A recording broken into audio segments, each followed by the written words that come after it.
Hello there, and welcome to the tour of the Stryker Fast Attack and Recon Hover Vehicle or Tank. Vehicle and Tank, actually, I suppose. My name is Wimperman, and I am the Chief Designer, Chief Builder, Chief Architect, and Chief Dumbass behind the Low Altitude Armoured Battle Tank Update project. So, as I say, this is an updated vehicle, so before I show you around the two variants, I'm first going to show you the original vehicles, plural, because there's more than one. So here is the original low altitude armoured battle tank over here, and I just need to clarify straight from the get-go that neither of these two vehicles were mine. Neither of them. They were on the workshop. So, little story, because it is part of the original vehicles bit, I think. So, this is a vehicle by jTurp, lowercase j, capital T, URP. And this itself is an update of this vehicle over here. The ARMH40 by Medicine Head. I've no idea what those letters stand for because it doesn't say anywhere on the the workshop description for the blueprint. But the person who did this, jTurp, didn't like the interior of the ARM40, and I can see why. And it also seems that they don't like cockpit blocks, and they did an actual walkable interior like I do. Oh, hang on. Time fixed. There we go. So, why have I done this? So, these two were built pre 1.0, so before the game was released, which is one of the reasons I've updated them. Or updated the LAAB, the LAAB, and I did check on the workshop. I did quite a few checks to see if I could find if anybody else has updated it from pre 1.0. I couldn't find one, so that's why I thought I should or could. Now, because it was built before 1.0, it has no CPU. So no extenders, just the core. It also has no weights and volumes container controllers and extensions. So when we go inside, the only ammo were these old small ammo boxes. So pre 1.0 as well, me and my best mate were playing on a server, his server technically, but whatever, and we both went to attack a POI. I think it might have been a Xerax drone, whatever it's called, the drone base. And I turned up in my old Jackal. There is a updated version that I have done, but this is what it looked like at the time. And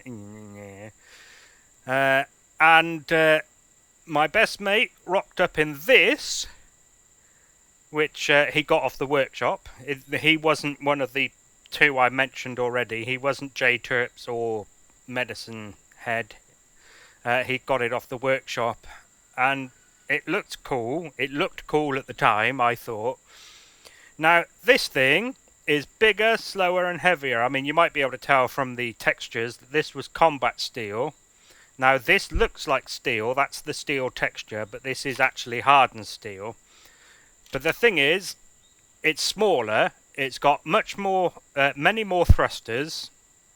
So the thrusters on this are 2 medium tier 1s there, and then 3 small for reverse.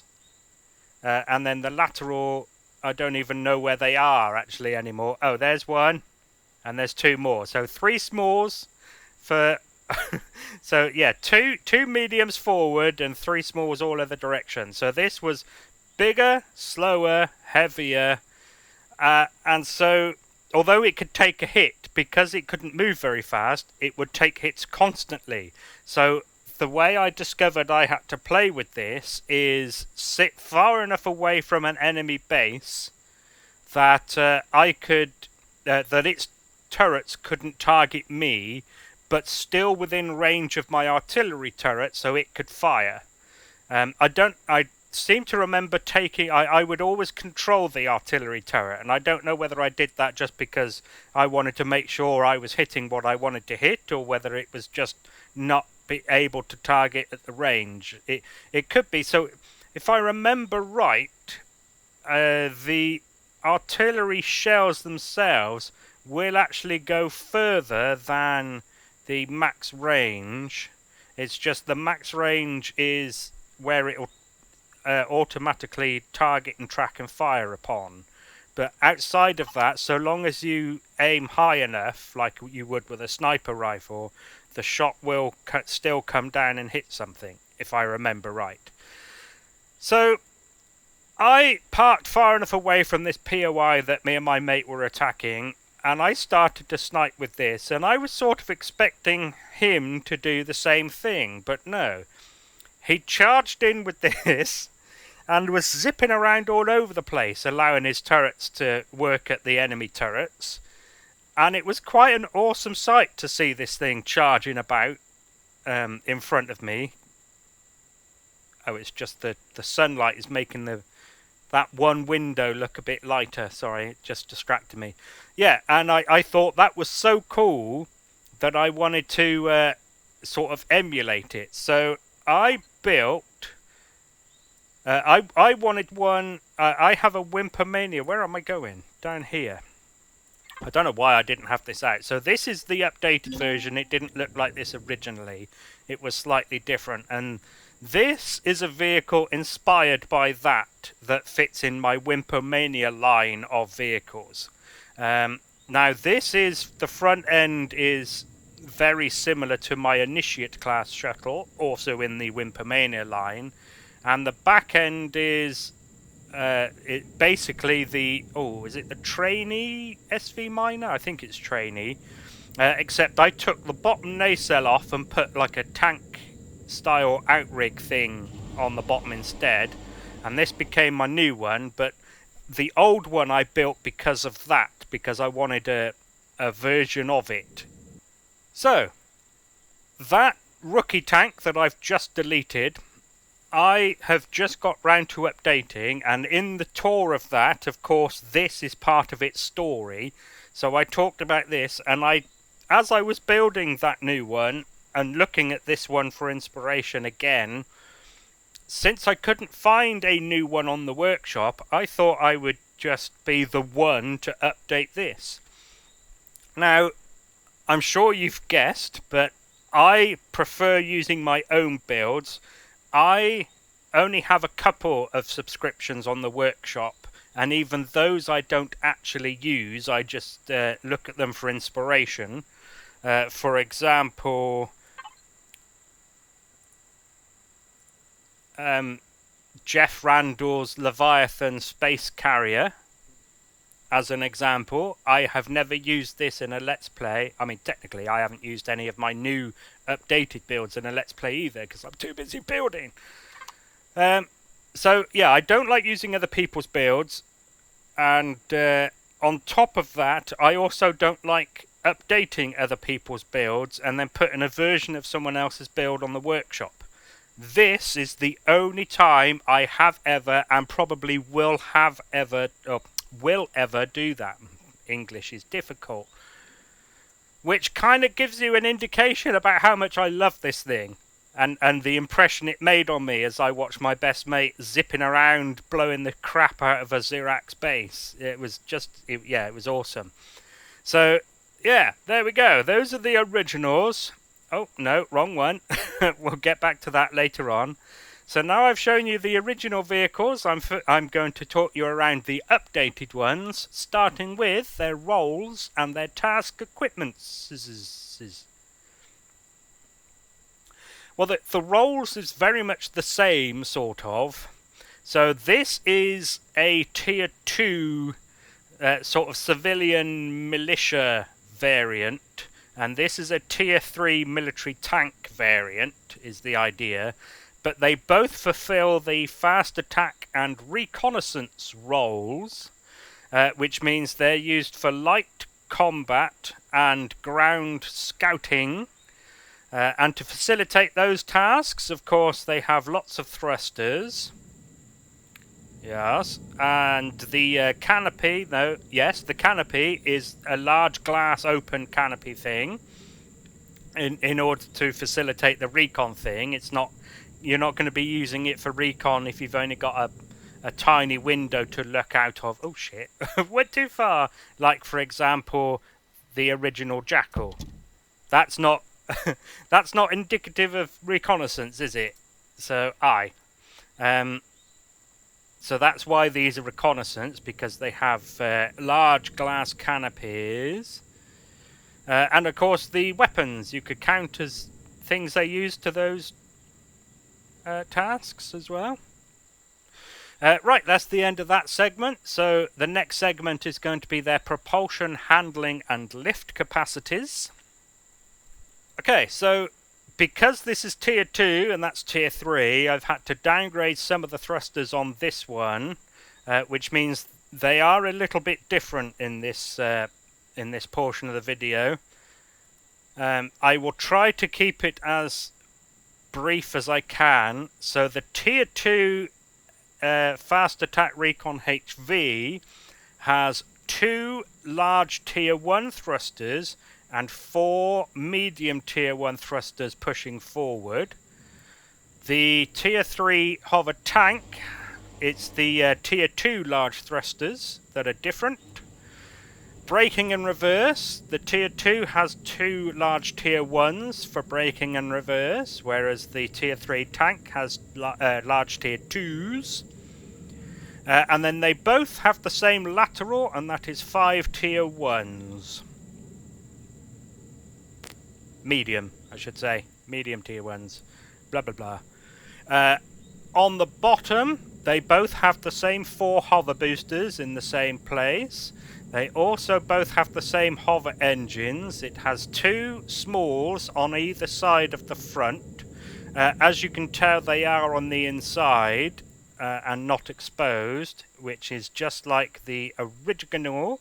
The only difference is, of course, I've replaced that armor block for another one. Oh, God's sake.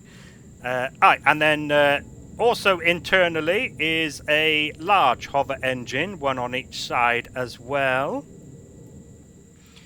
RCSs. The tier 3 hover tank has 4 RCSs.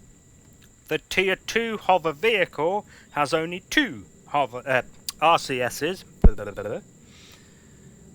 Right then, so their mobilities. Oh, no. I need to turn propulsion on in order to get that, don't I? Yeah. So, the mobility of the tier 3 hover tank, starting with its maneuverability, it will accelerate forwards at 40 meters per second squared, 23 reverse and 22 lateral. Now the tier 2 hover vehicle is similar. It's 52 forwards, 25 backwards and 34 lateral. As for their agilities, the tier 3 tank will yaw at 46 degrees per second. I don't find the other two particularly important with HVs, but they're 24 pitch and 30 roll. The agility of the tier 2 hover tank is 46 degrees yaw, the other one was 48, and then pitch is 24, that's the same, and 29 roll as opposed to 30. So, yaw's 26, sorry, not 28. No, 46. The fuck is wrong with me? That's a 4. 46. So actually it is the same, I thought it was different. Whatever. Right then, lift. So they both have the same hover engines, so their lift capacities in total is the same. The only difference is how much more above their own weight they can carry. So they can both operate in... Give me a sec, I need to check. Okay, I've checked. So the tier 3 tank can operate in 8G and the tier 2 hover vehicle can operate in 13G. Now in 4G they can both lift 61.2 tons. The difference is that the tier 3 tank weighs 30 tons, so can only lift an additional, it's on the screen here, 31.2 tons, whereas the tier 2 hover vehicle weighs 18.9 tons, so nearly 10 tons less, which means it can lift... Oh, just for a second then I thought I saw an unpainted block.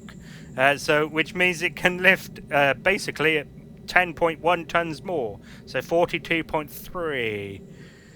I'm not going to bother doing a little test drive. I'm sure you can guess from the figures here that they are pretty fast, pretty manoeuvrable, and pretty agile as well. So that's the end of that segment then. The next segment is going to be their power, fuel, and air. Now they're both the same, so I don't need to differentiate between them. So take these numbers as for both. As usual, I'm going to tell you about this stuff now and then show you where they are later. So power, they have 2 small generators, and I have checked and that is enough to run everything. I think if you was to count all of the thrusters firing at once, it would come close to 100%. But of course, you won't ever have all thrusters firing at once. It's going to be forward, the hover engines, and then strafing left or right, or it's going to be reverse and strafing left and right. So it's never going to... It might get high, but it shouldn't go over. Touch wood. So, fuel then. They both have 5 large fuel tanks. They both have 3 O2 tanks. They both have a single ventilator, 1 O2 station, and they aren't compartmentalized. There is only one compartment, and that is the entire interior. Alright, that's the end of that segment then. So the next segment is going to be their weapons, defenses, and construction. Right, I'm sure you can guess just by looking at the screen, but their weapons are slightly different. So, the tier 3 tank has a single fixed Gatling gun, 2 Gatling turrets, 2 plasma turrets, and an artillery turret, which is what makes it a tank in my building rules. The targeting parameters...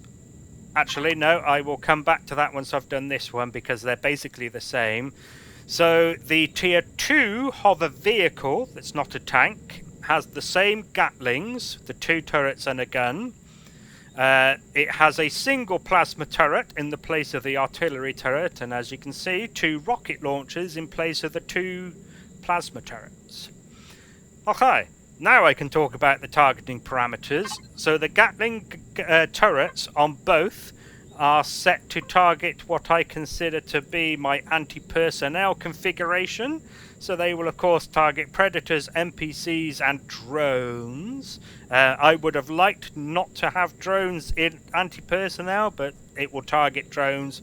And the funny thing is, I probably would then put drones and call it not anti-personnel. It'd be something like general purpose or something. So it doesn't really make a lot of difference, but whatever. Right then, these are all grouped as heavy weapons in the heavy weapons group, and they are configured as such. They will target the weaponry of bases and other HVs. Now, on this, the plasma turrets are grouped as heavy weapons, and the artillery turret is grouped as a tank turret. However, the targeting for both is the same. Whether it's the tank turret or a heavy turret, they will all target the weapons of bases and HVs. Defenses. They don't come with a shield. You might even be able to guess that just from the size of the things. But yeah, they aren't shielded. They do have a very, very, very small amount of armour. And I mean very small. So on this one, these blocks here are combat steel. There's just 2 of them on each side. and that's because behind those blocks is a generator. This one, however, these are hardened steel protecting the generator, and you will see why now. So if we have a look at this unpainted one over here, so this is clearly the tier 3 tank version, and it's painted in such a way that you can see what it's made of. As you can see, the tank is almost entirely hardened steel. There's the 2 combat steel blocks protecting the generators on each side, and then there is a very, very small amount of steel as well, but it's not much at all. It's just a few bits like that. Now, the tier 2 hover vehicle, imagine this, only every block is downgraded 1 step. So the steel here is carbon composite. The entire hardened steel body is steel, which of course makes the combat steel hardened steel. Oh, the one thing I did leave, however, on both variants, I didn't downgrade the windows from the tank to the vehicle. So both vehicles have the armoured windows, the armoured glass, whatever they call them. Aye. So there we go, that's the end of that segment. The next segment is going to be their resource gathering, production and storage. Right, this is another thing you would probably be able to guess. They have no resource gathering. Production, they both have a single constructor. I can't remember if it's in the exact same place. I think it might actually be in the exact same place. Oh, it might be 1 block further back, but whatever. Yeah, so there's the constructor. Storage. Both are the same, I'm sure you guessed. They have 2 750 SU ammo containers. They also have a single small cargo box, a mini fridge, and an armor locker. Alright, that's the end of that segment. So the next segment is going to be the interior layouts and any remaining devices. Starting with the remaining devices on the outside, so of course we have some docking pads. It has the same 3 in, I think, roughly the exact same places, sort of, except you may have noticed, and I will talk about it more in the other info bit at the end, but the cockpit is 1 block longer, so that docking pad has moved 1 block forward, but whatever. Headlights, I keep forgetting these, but it has headlights, 2 of them. Yeah. Right, anything else? Nothing on the outside. Aye. Right, so let's have a look on the inside, and they are roughly the same. Yeah, I will go into the other one. So, afterwards and show you the differences. That ramp, that little light are on that motion sensor. The door is not. With my combat vehicles, I like to leave doors manual so that if you are surrounded by zero, or for example, you've attacked the drone base, you've cleared off all the turrets, you walk to your armor locker to put on some other boosters, the door opens and you get sniped by a Xerax sniper, for example, or blown up by a rocket trooper. I don't want that to happen. So, I mean, of course, it would still happen when you open the door, but I want you to be ready and actually opening the door rather than just it happens as you're going about your business inside, you know? So, manual door, in we go. Right hand side, armor locker and the small cargo box for any boosts. As you can see, there are some tanks there. The RCS and the large hover engines are visible through glass. The left-hand side is the same there. The only difference is O2 station and a mini fridge, and the constructor is there, as I showed you earlier. There are the 2 ammo containers. Just in case you need to know, do beware that that block there is a container extension, so if your artillery turret is getting shot, it's possible you might lose an extension block. Ventilator next to the seat. There's the detector ore. We have the tier 3 CPU extenders there and there. There's the wireless connector. There's the core. Gonna phase through into here now to show you that there's the generators. And there is some other fuel tanks, if I can get into the right place, there. Now, they are slightly exposed. If you take a shot just there, for example, that fuel tank might go up. And that's why I've done this shape here, to bring these out and put an extra block in that corner. But it's still, there is a slight risk they might get hit from the outside. The only other things in here are the LCD heads-up displays, like I normally do with my builds. And I'm pretty sure that's everything in here. Right, let's show you the difference with the Tier 2 hover vehicle. So, the differences are really the CPU extenders. Now, I have given you some explanation of how to upgrade, and we'll cover that more in the upgrading bit. But that is basically the only difference in here. I just thought you might like to see what the differences are. Oh, and the RCSs. I've removed, as I said earlier, this one only has 2 instead of 4.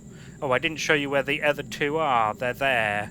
They're forward 1 block and up 1 block from where those ones are in the other one and would be here, in case you care. In case you also care, this one doesn't have any of my patented red flares on the back as tail lights. I couldn't get them on with the design as it is, and I didn't think those tail lights were important enough to ruin the design, so I left them off. There we go. Yeah, that's everything. Okay, that's the end of that segment. So the next segment is going to be their shortcuts and signals. And these are going to be the same. Now, as usual, please don't auto-group the devices, because some of the shortcuts rely on my custom device groups. So the device group shortcuts, as usual, starts with propulsion, etc. That will, of course, turn on all of the thrusters, all of the hover engines, and all of the RCSs, and turn them off to save power. Which I do over this, by the way, because when you use this, obviously, it only turns on and off thrusters. The hover engines and the RCSs stay on, costing power, of course, and therefore using up your fuel. Next one down is all weapons. I'm sure you can guess what that does. It turns on and off all of the weapons. Next one down is constructor. That will, of course, turn on and off the constructor. So if you're at the constructor making, I don't know, some rations or some ammo or some multi-charges, for example, if you accidentally leave it on and then get into the driver's seat, I don't want you to have to then get out of the driver's seat just to turn it off. So I've given you a switch. Although I have never actually tested this. So if I activate it there, that is now on. Now it's, I turned it off there. Yes, good. Right, good. Cool. Just checking. Right, the last one in the device group shortcuts is air vents. Now I will cover this just in case this is the first tour of mine you have seen, but I'll go through it quickly in case you have seen me talk about this multiple times. If we have a look at the power left and turn oxygen off, that doesn't change, because although it no longer blows oxygen into the cab, it's not. It doesn't actually turn the ventilator block off. So I've given you this switch so that you can save some power in a breathable atmosphere. Okay, moving on to the signal shortcuts. As usual, power save is the top one here. It doesn't do a lot in these vehicles. It turns off the motion sensors that control the ramp and the lights. It also turns off the LCDs in the cab, and it turns off the Wi-Fi block, and then that's it. I always forget to mention this as well. Mini fridges come turned off by default, and they aren't set to the power save, because I don't want you to turn power save on and then accidentally ruin your sandwiches, because you forget that you've got food in there, or you forget that the fridge is on that. So I don't put it on that. Next one down is Gatling turrets and gun. So that will obviously turn on just the Gatling turrets and the Gatling gun. And I did that in case you want to take out a couple of drones or a lizard mule, for example. And I don't want you to have to expend any fuel turning the other more power hungry weapons on. Next one down is a switch for the headlights. So obviously I know that you can sit in the seat and press your keyboard shortcut, which as far as I know is L for Lima by default. However, if you're not in the driver's seat, I wanted to give you, so if you left them on and get out and you're walking around and then you realise you want them off, you can do it from here rather than having to go all the way back into the seat, is why I do that. Closed door is fairly self-explanatory. If you accidentally leave the door open, you go and sit in the driver's seat, you go to the third person view like this, obviously in the vehicle. You notice the door's open. I didn't want you to have to get out the seat again to go and close the door. Hang on, let's get it on screen. That would be clever, wouldn't it?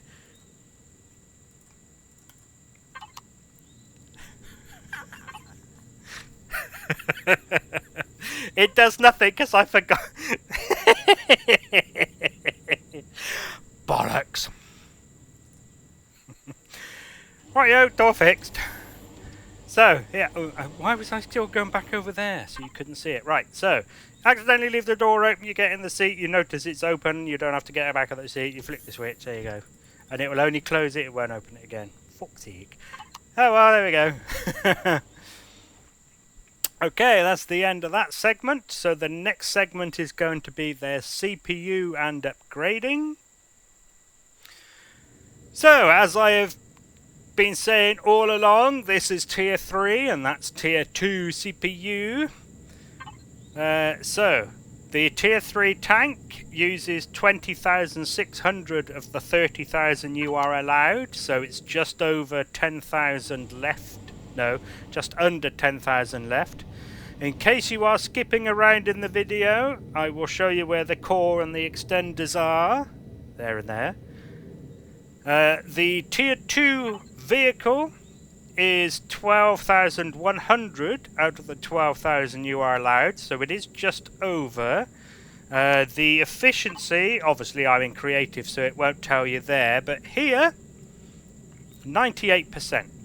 Now, as I've said a few times in my tours, you may not have seen it, anything under 96% I will try to rework. So 95 and below. 98 is obviously fine. That's not much performance you're going to be losing, in my opinion. Yes, that's CPU. The core is in the same place. The extender is sort of in the same place, along with the slots for upgrading, which brings me on to upgrading. Now, I'm sure you can guess again. So I made the tier 2 one by building the tier 3 first and then downgrading it. So if you want to upgrade, if you want this one and then as you're playing upgrade it into that one, most of it isn't too hard. So you would take off the rocket turrets, you would need an extra plasma turret. I mean, of course, you can have whatever weapons you like. I mean, if you want, you can replace those with rockets and get rid of the GATs. Plasma there, and an artillery turret there. In order to get the artillery turret here, you will need to pick up a few blocks. It was already in the right mode. You pick up that one, which is steel. That one. I have left the painted bits from the tier 3 tank in place for when you actually do this. So there you go, it's pre-painted. So you remove those blocks. That is now big enough for a artillery turret. So that's nice and simple. So the thrusters, you would either need 4 large tier 2s or the components to upgrade the tier 1s to tier 2s. As you can see on the screen there, 2 motors, some electronics, optical fibres and cobalt alloys. Bzzzt. Of course, whichever way you do it, that's going to remove those from the device groups. So the thrusters that you would be upgrading go into horizontal forward and horizontal reverse. As you can see, they're shortcutted. Now, of course, if you want to... so these are sloped. That's why I've kept them as medium tier 1s. Feel free to upgrade them to tier 2s if you would like. It would ruin the look a little bit, but that's entirely up to you if you're happy with how it looks, because it's now better performance. So, the weapons, I mean, again, you can group these however you like. So, in case you're wondering, these are categorized. Category 1 is essentials, Category 2 is anything to do with moving it around, and Category 3 is anything to do with defences and weapons. So the Gatlings are in anti-personnel, the Plasmas are in heavy turrets, there is a tank turret device group, there we go, as well. Oh, which, by the way, is why this switch is yellow. It's detecting that this group is empty. Right. The actual CPU extenders themselves, I'm sure you can figure out, go there and there. Remove the screens as well. Now, the tank has 2 extra RCSs, as I talked about in the propulsion bit. Or was it the interior layout bit? Yes. Here and here. Now, of course, you can put anything you like there. I recommend the RCSs to make it perform like that one. But, I mean, no one's going to know or care if you want to put an extra O2 tank or something in there. The most difficult bit of upgrading this into that is, of course, what it's made of. So, in order to upgrade the body from steel to hardened steel, you would need to go around with your multi-tool, bzzing all of the blocks. If you want to, of course, you can. If you want to take the time. That's the only things, really. Oh, there is one thing I would say as well. So these containers, as I said earlier, are 750 each. If you feel that that's too much, so one of the things I'm not as happy as I would like to be is the amount of fuel. So being a Recon vehicle, I feel they should have more fuel to extend their range. So if you want to, you can of course take out a couple of extenders. I would recommend those 2 and those 2. Pop in an extra fuel tank. I mean, that's still 500 a piece, so 1,000 storage in total. And now you've got greater range. I mean, that's up to you. But there we go. That's how you would upgrade them. Now, although technically not upgrading, I do normally say about personalization, especially when there is no upgrading. So I consider this to be part of the personalization. See, I can't say it properly. The palette comes with multiple colours. Now, normally it would be just these 4, but on this vehicle I've given you 8 primary colours to choose from. So, click the replace mode, click the colour you would like. So, it comes in this grey colour, which is very, very similar to... I don't actually have a default, or do I? Do I? Do I have a default palette? Yes, I do. So the default colour that actually the original comes in is 11110s, whereas the actual colour it comes in is 9090s, so it's slightly darker. But you also have the option of painting it this desert sand colour. You also have a military green, as well as an Arctic white, a ever so slightly blue dark grey. Then, aside from the colour it comes in, you also have a nearly black.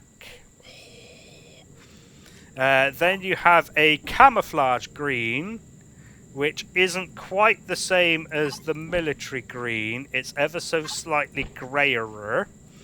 And, just for fun, I've given you the option of the Wimpermania blue that the Wimpermania vehicles come in now.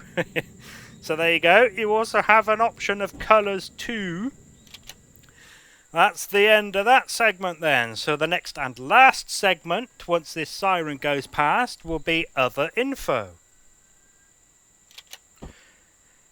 Okay, siren gone. Other info. So I've been trying to remember to talk about the damage texture. So I give a damage texture on the inside, as it were, which is that colour and that texture.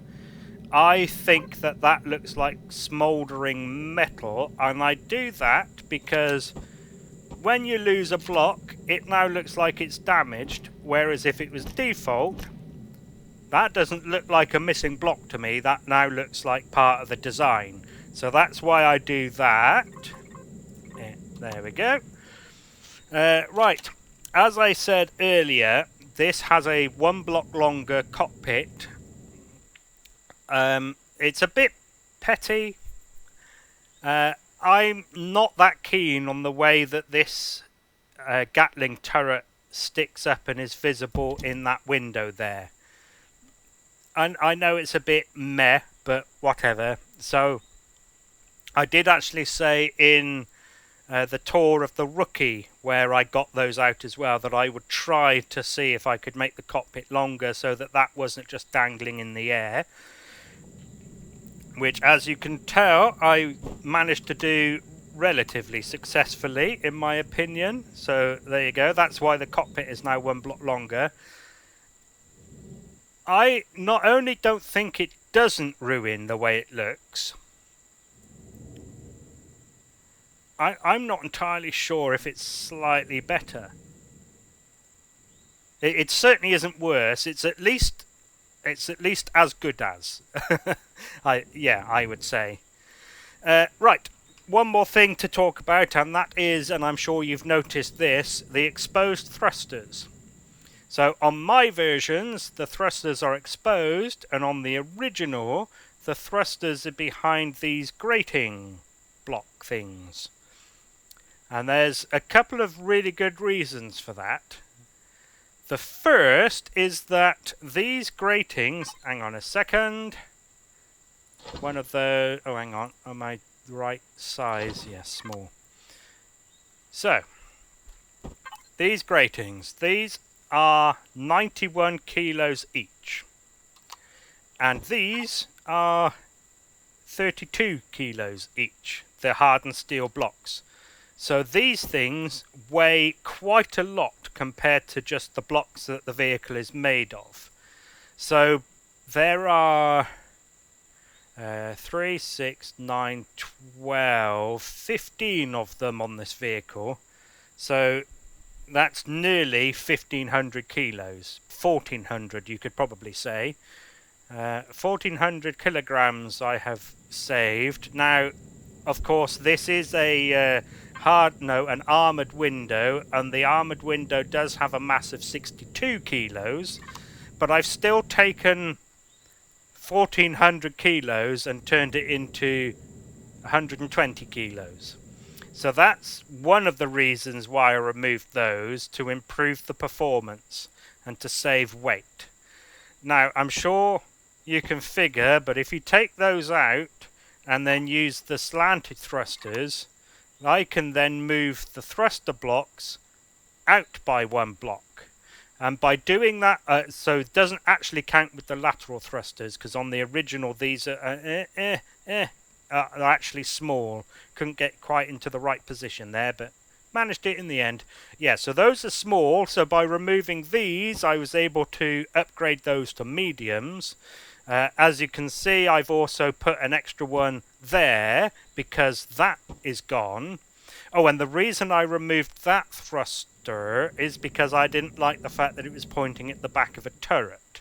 It doesn't make a lot of sense. So doing that and that and that, we now get better performance laterally. It does mean that that's a slightly more expensive thruster, but meh, whatever. Oh, and of course all the thrusters, all these lateral thrusters are now more expensive, but the performance is better. On top of that, so moving these ones out by one, although, yeah, the middle one doesn't count because that's now a large. So although it comes out to an extra block now, it comes out to there. It's the same here. It comes to the back of there. But these ones are moved outward by one block. And what that means, of course, is that I've got extra slight more room on the inside. So